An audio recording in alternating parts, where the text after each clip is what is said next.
Bonjour, je suis absolument ravie d'être dans cette ville de Savigny-sur-Orge et encore plus ravie de rencontrer l'association UFOLEP et le maire et toutes les personnes qui travaillent au quotidien dans cette ville pour faire en sorte que le lien social soit véritablement présent, que les gens travaillent ensemble, qu'ils vivent ensemble de la meilleure manière qui soit.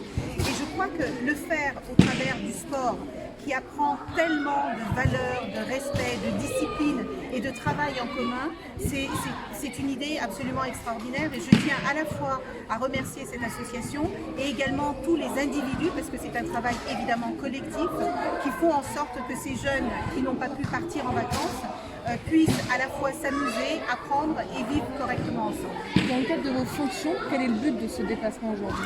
Écoutez, il y a dans mon ministère, nous avons cette responsabilité de travailler sur l'égalité des chances de tous les citoyens français, indépendamment du lieu où ils vivent, indépendamment de l'origine de leurs parents, etc., etc. À partir du moment où ils sont français, nous devons pouvoir les accompagner dans la solidarité républicaine et faire en sorte qu'ils vivent bien sur ce territoire.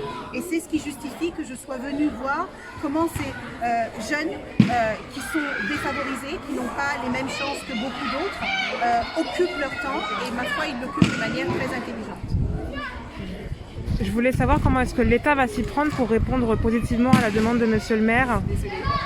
Comment est-ce que l'État va s'y prendre pour répondre positivement à la demande de Monsieur le maire? Vous savez, Monsieur le maire a demandé quelque chose de très sensé. Et moi, j'aime beaucoup le bon sens. Ce qu'il dit, c'est les jeunes qui sont sur ce terrain aujourd'hui sont des jeunes qui vont devenir des adultes de demain. Et ce qu'il me disait, c'est je ne veux pas que ce soit des actions ponctuelles qui soient liées uniquement aux besoins du Covid. Il m'a parlé de pérennité, il m'a parlé d'actions dans la durée. Et ces actions dans la durée, c'est évidemment ce qu'il faut faire. Une ville n'existe pas sur 3 mois ou sur 6 mois ou sur 1 an. Une ville se prévoit, se prépare, s'anticipe. Il faut des visions sur 20, 30 ans et c'est exactement ce qu'il nous demande. Et je crois que c'est la responsabilité de l'État et que c'est un travail que nous devons faire en commun. Vous êtes ministre depuis 1 mois et demi. Comment est-ce que vous abordez votre rentrée? Comment s'est passé l'été? Comment vous avez abordé vos nouvelles fonctions et comment vous abordez la rentrée qui arrive? Je suis à la fois très enthousiasmée par mes responsabilités parce que moi j'ai finalement au sein de notre ministère, nous avons toutes les personnes les plus vulnérables. Quand on parle d'égalité femmes-hommes, aujourd'hui, il y a encore énormément de domination masculine envers les femmes qui mènent à des situations qui sont dramatiques. Nous parlons de diversité parce que la diversité, je pense que c'est une richesse, elle fait partie de l'histoire de la France et pourtant aujourd'hui, on ne parle que de ce qui ne fonctionne pas. On ne parle que des jeunes qui cassent, que des jeunes qui brûlent et je viens d'avoir une discussion extrêmement intéressante avec un jeune qui a retrouvé l'espoir grâce au nouveau maire qui a joué la proximité, qui lui a dit qu'il voulait travailler avec lui et il est en train de réfléchir à construire une association dans laquelle il va embarquer les jeunes de ce quartier et dans laquelle ils vont faire des choses intéressantes ensemble. Et puis l'égalité des chances, comme je vous le disais tout à l'heure, c'est cette possibilité d'espérer, de rêver et de croire que vous avez la possibilité d'avoir les mêmes chances que n'importe quel Français dans ce pays.